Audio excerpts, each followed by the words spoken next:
Hi, it's Kevin Thomas with the At Home Film Festival, here on Halloween so we can enjoy it together. So I'm going to, on my final Halloween-themed episodes, show you movies that are alternative Halloween choices. Yes, we've all seen Halloween and Friday the 13th, Psycho, Frankenstein, Dracula, every movie where kids get murdered at camp. We've seen them all. So let's try to do something different. I have so many choices that I'm gonna have to talk super fast or you're gonna get bored. So let's see what we have, okay? First, let's start where we're not so scary and deep. Let's go with ghosts. Your mind is probably saying you could watch Ghost or Ghostbusters, but I'm going back to the early days. I love the Ghost and Mrs. Muir. There's also a great movie called Topper about ghosts, but I can't talk about them all. The Ghost and Mrs. Muir stars Gene Tierney, who's so beautiful, Rex Harrison, and a young Natalie Wood. This movie really touches my heart. In fact, when the pandemic first happened, you know, we all got bored at home. I started filming myself doing everything and anything. So here's my reaction to kind of the ending of The Ghost of Mrs. Muir. You want to take a look? Take a look now.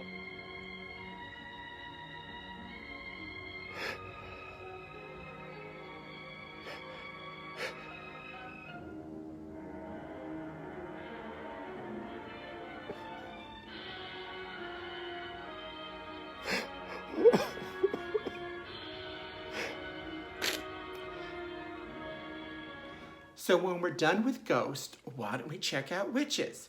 So your mind is probably thinking The Witches of Eastwick, Hocus Pocus, or Practical Magic. We've seen all those. So I am going to see Bell, Book, and Candle. Now, this is good to start off with these lighthearted Halloween movies because my friends Joel and Michael refuse to come over on Halloween to watch movies with me because they don't like horror. Not everything Halloween related has to be scary or spooky. Bell, Book, and Candle is the perfect example. Kim Novak plays a sexy witch who I'm surprised she just doesn't use her feminine wiles, but she has to put a spell on James Stewart with her cat. So she's really putting her pussy to work. So she's gonna make James Stewart fall in love with her, and the whole movie involves if she really has true love. Well, I can't give away the ending, but I will say that Jack Lemmon and Elsa Lanchester are along for the ride, and this is a really good witchy movie and a good supporting pussy. Thank you. So speaking of witches, if you think about it, Nanny McPhee is a witch because she puts a spell on kids and makes them behave. So why not watch Nanny McPhee for Halloween? Unless your name is Vivian. My friend Vivian has something up her butt about not wanting to watch Nanny McPhee. She thinks it's just too much for kids. And kids will like it, but so will adults. It's also a great love story. Emma Thompson gives a really good performance, and she wrote the screenplay based upon the novel. I really like Nanny McPhee, and I'm stopping asking Vivian to ever come watch it with me because she would watch it with an attitude, and I don't want people to watch it with an attitude. I want an open-hearted person to enjoy it with me. So if we're gonna look at witches, let's do Nanny McPhee or Bell, Book, and Candle, or the recent The Love Witch, which is super sexy, great photography, but I can't review them all. Anyway, let's keep going, shall we? Okay, so it's time for vampires. You're probably thinking Dracula. I'm not. I'm thinking Let the Right One In, and its American remake, Let Me In, which are both good, and usually the American remakes are awful. But this is kind of an interesting behind-the-scenes story, because my friend Carol and I went to see this movie. The plot said a young bullied boy finds an amazing resource and the new girl in town. Well, they don't say the new girl in town is a vampire. So here we're watching some movie, and all of a sudden, her human kills a guy, hangs him upside down in the woods for the blood to drip out. And Carol and I are thinking, what? What? Anyway, this movie is foreign, so subtitles, but it's really good. And I did love it, but I also loved its American remake. So we don't have a lot of time, so I'm not gonna give a big review for this. I just want you to know, Let Me In is the American remake of Let the Right One In, and this is just as captivating, as good as the original. But I also really quickly wanted to show you a sampling of the side-by-side comparison between these two movies. So let's watch, okay? So see, the movies are very similar. The top one is the original, the bottom is the American remake. They were made a couple years apart, but I do like that They stay true to the story. A lot of times American movies kind of tone things down and kind of whitewash them because America doesn't like to watch things that are more based upon reality, even though I guess when you're a vampire, there's not a lot of reality unless you think so. Do you? Let me know. Anyway, I recommend both these movies, but let's see what else we have to offer, okay? Thank you. So you're probably all set to stream Silence of the Lambs. Don't! If you would like to see an alternative movie about serial killers, I have a couple for you. First, we have Copycat. We got Sigourney Weaver and Holly Hunter trying to solve murders from a copycat killer that doesn't follow the formula and his serial killing. So it's really tough for them, but they're smart enough to work it out. And the filmmakers were smart enough not only to keep us on our toes, but to film them often sitting down because Holly Hunter is very short and Sigourney Weaver is very tall. So seeing them side by side probably wouldn't be the best thing for visualization of a movie. But they made this film well, and guess what? It's not the only other serial killer movie you could watch. Are you ready for other choices? Let's go. Time After Time, 1979. It was remade later. But this movie has H.G. Wells following Jack the Ripper into the 20th century. You can't find a better serial killer than Jack the Ripper. So this movie has science fiction, it's got serial killing, and H.G. Wells' character meets Mary Steenburgen, who is super fun in this movie. In fact, so he starts a romance with her in this film, and guess what? That romance and love was so strong that, yes, actor Malcolm McDowell here in real life married Mary Steenburgen because they fell in love on the set of this movie. So when you see them together, you see the chemistry and the sparks, they're real. Their kiss is real too.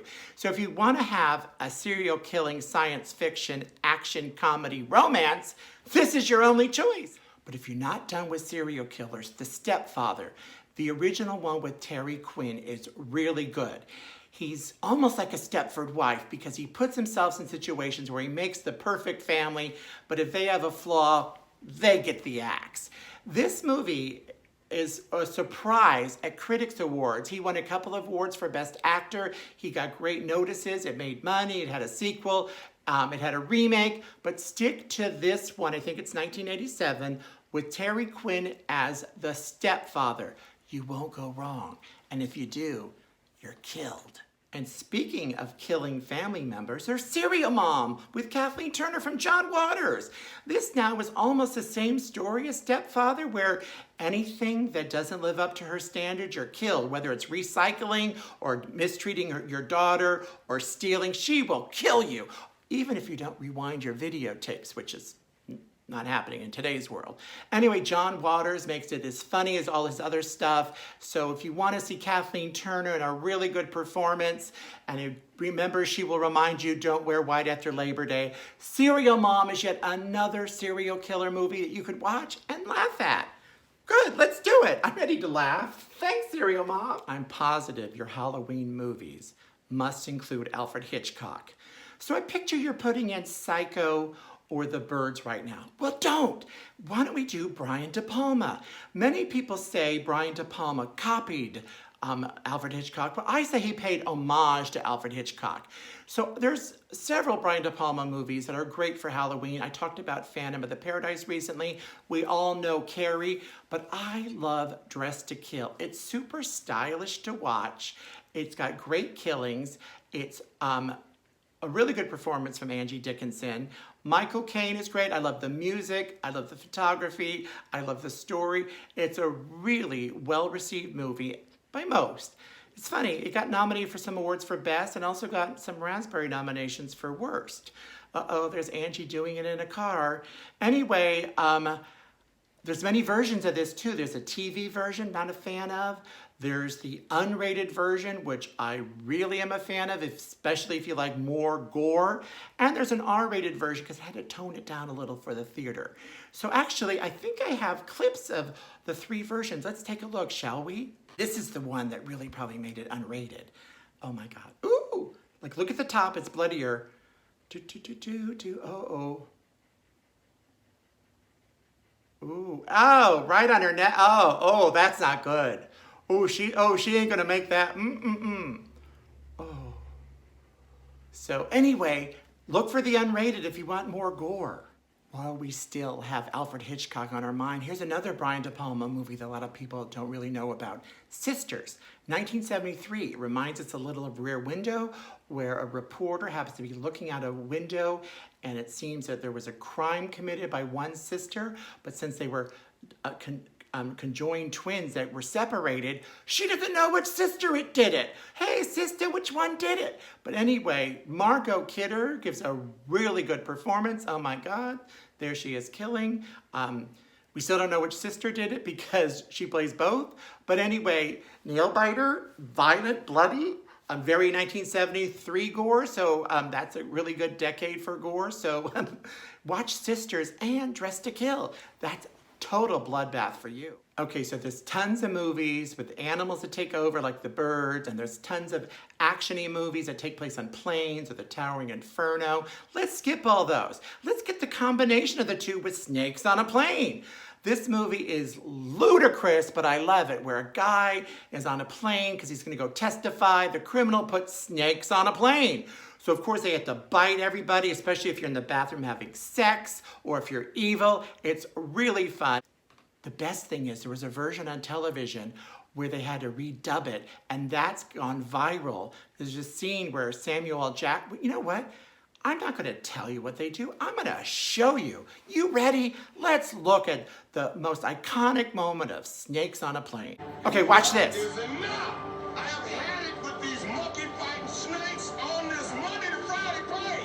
That's the TV version. Ooh. Monkey fighting snakes on this Monday to Friday plane. That's the best they could do with editing. Monkey flying snakes on this Monday. I have had it with these motherfucking snakes on this motherfucking plane. Everybody strap in. Now that's what I'm talking about. And if that was not enough for you to watch movies of disasters in the air or earthquakes or The Swarm or all those movies, another good air one is Passenger 57. Wesley Snipes gets involved in trying to save some people on a plane. He happens to be on the plane and terrorists take over, and he's the guy that's going to fight for saving everybody on the plane because he is Passenger 57. But you know what? That's not the only air disaster that we could look at. Let's look at another one, okay? Red Eye is actually more suspenseful than all of those movies. We got Rachel McAdams, who I love. She works at a hotel, she's on a plane, and if she doesn't tell the ground people at the hotel to do something, her father is going to be killed. So most of the action takes place on a plane. Rachel is a kick-ass bitch. She makes things happen. She does not go down easily, and she fights back. This is a really good movie. It's only like 95 minutes, which is super short, but there's so much that happens. So if you need another disaster in the sky, don't forget Red Eye, okay? Here's a little alternative look at kind of like body snatcher movies. You probably want to watch Invasion of the Body Snatchers, the original, the remake, a movie called Body Snatchers. There's a lot of movies where people get their bodies snatched. But let's put a different spin on it. Why not Looker? Looker is from Michael Crichton, who wrote a lot of science fiction stuff, and it's about a world we live in where these beautiful models go for plastic surgery. Yet they're already beautiful. The surgery is so minor. And oddly, shortly after they get it, as we could see here, they die. So are they coming back as other people? Are they gone forever? Are their bodies snatched? The only way to find out is to watch Looker. But it's not the only alternative body snatching type movie we have. Let's keep going, okay? Bruce Willis in Surrogates is probably the closest to reality they will ever find. So here's a future, maybe not so distant, where people are sort of laying in their beds, looking through a machine, watching the more attractive version of themselves, like look at old Bruce Willis there, live life being sexy and young with good skin and good hair. They really have a lot of good makeup on him because he looks really good with his hair and stuff. But guess what? People are killing the surrogates. And that affects the real human being who's in their little pod at home, probably eating pizza and ice cream and not looking as good as their sort of plastic version. Really good movie. Love this film. It wasn't a giant hit, but you can make it one now. Make it a hit. And super quick, an add-on from the last sort of in Body Snatcher movie, we got The Island with Ewan McGregor and Scarlett Johansson as people on an island where they get picked by a lottery and the winner gets to go to the island. But guess what? They ain't going to no island, I'm telling you that. And I won't tell you more because it's very suspenseful, but it does fall into sort of the Body Snatcher theme, so I wonder where they are going. Now let's look at movies about psychos. I really like The Eyes of Laura Mars. This and Dressed to Kill are two of my favorite fashion-ish movies that are well photographed and stylish. This movie is really fun where Faye Dunaway plays a photographer that's starting to do violent images in her work and people are buying it. But guess what? Those same images are turning up in real life. So they're wondering, did Faye commit these crimes? But even worse than that, guess what? She could see the murder through her own eyes. Yes, the eyes of Laura Mars. Someone's about to kill, and all of a sudden she loses her own vision, and she sees what the killer sees. Oh my God, Faye, who is the killer? Do you know? If she doesn't, she's being the #1 suspect, I'd say, because she knows all about the killings. But she's not the only one that's dealing with psychos. Guess who else is? You ready? Kathleen Turner's back. Yes, and this time she plays a fashion designer by day that's sort of quiet and nerdy. Well, at night she becomes a hooker and she gets some really interesting tricks. Mainly, she gets to talk to Anthony Perkins, who was as psycho in this movie as he was in Psycho. It's so hard to even find a good preview. It's super dark, isn't it? But the movie's dark, and the very interesting thing, there's two great things behind the scenes I gotta tell you. First of all, Kathleen Turner won some awards for Best Actress and was nominated. She also was just winning and getting awards for Worst Movie. And much like Dressed to Kill, this has an unrated version, which I would seek out. This in particular has a scene that one cut, it doesn't make the next scene make sense, but they couldn't even edit the scene because it was so sexually driven and violent, a little S&M happening. So that kind of affect her character's emotional state, but we don't get to see that scene unless you watch the unrated version. So seek that one out, okay? And this is a really good movie if you like movies that are over the top. Ken Russell directed, Anthony Perkins. Why wouldn't we watch this? Our final film is a big budget movie that almost had a sequel. I don't know where it is, but people don't always think of this as the Halloween movie to watch for zombies, because there's the Night of the Living Dead, Day of the Dead, Shaun of the Dead, The Return of the Dead, Evil Dead. TV, we got The Walking Dead. So let's watch World War Z with, yes, Brad Pitt, who has to try to keep his family alive so they don't get eaten by the zombies. A lot of good action, well photographed. The zombies are very interesting in this one because they run super fast and they really are relentless. So anyway, I gave you all these different topics for these movies that you follow the themes, you watch all the big hits. Let's try this alternative way to enjoy Halloween. In the meantime, I will be back next Sunday, so look for me then with not Halloween movies. But if you had some that I missed, I want to see below. Give me your comments, and I would love for you to subscribe and hit the alert so you're aware of my shows. Anyway, Kevin Thomas here with the At Home Film Festival. Stay safe out there.